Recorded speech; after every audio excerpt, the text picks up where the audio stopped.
Hi everyone! So today, itong project kong gagawin, hindi ko siya umpisahan ngayon.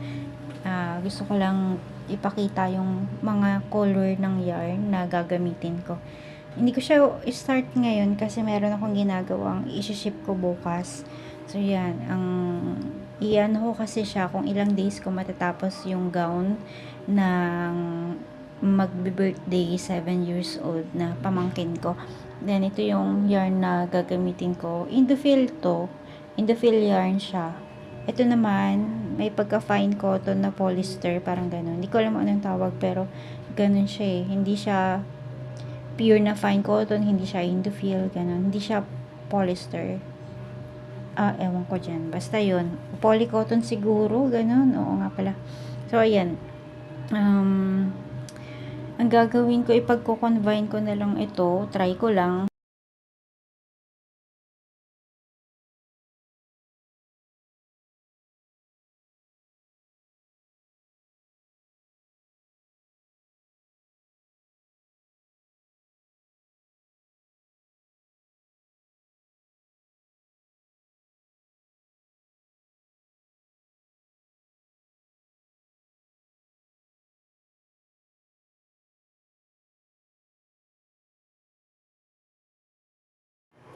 Ito na yung ginagawa kong gown, pero kailangan ko siyang tastasin kasi lumaki siya.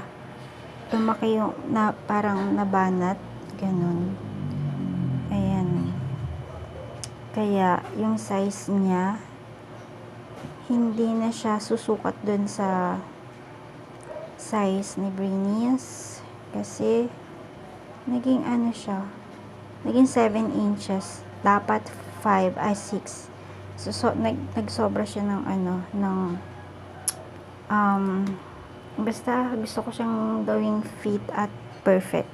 Kaya uulitin ko siyang gawin. Madali lang naman siyang tastasin, yan lang. Uulitin ko na naman kung yung pagko-crochet. So ayan, tastas ulit ako. Sana makaabot. At ito final tastas na.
So, eto na nga yung project na ginagawa ko. Ito kasi yung first gown na crochet na gagawin ko. So, kanina nga nagtastas na ako ito.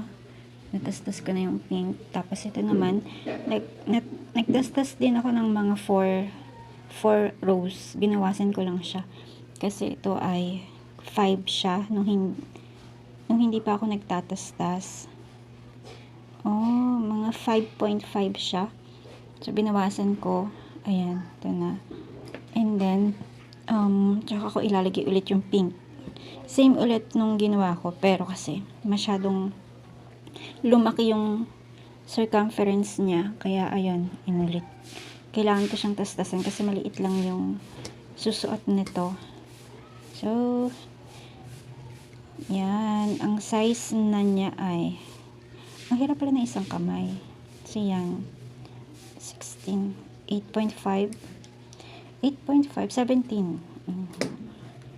And then, ito kasi yung ginawa ko. Ito kasi yung design na hindi ko alam kung makukuha ko ba yan. And then, drawing ko lang siya. Ayan, meron tayong mga rhinestone na ilalagay. Ayan. Ayan. Naka-ready lang kasi hindi ko pa tatapos. And then, written pattern, wala akong tutorial na video. Pero, gagawa ko ng written pattern para sa gown nito.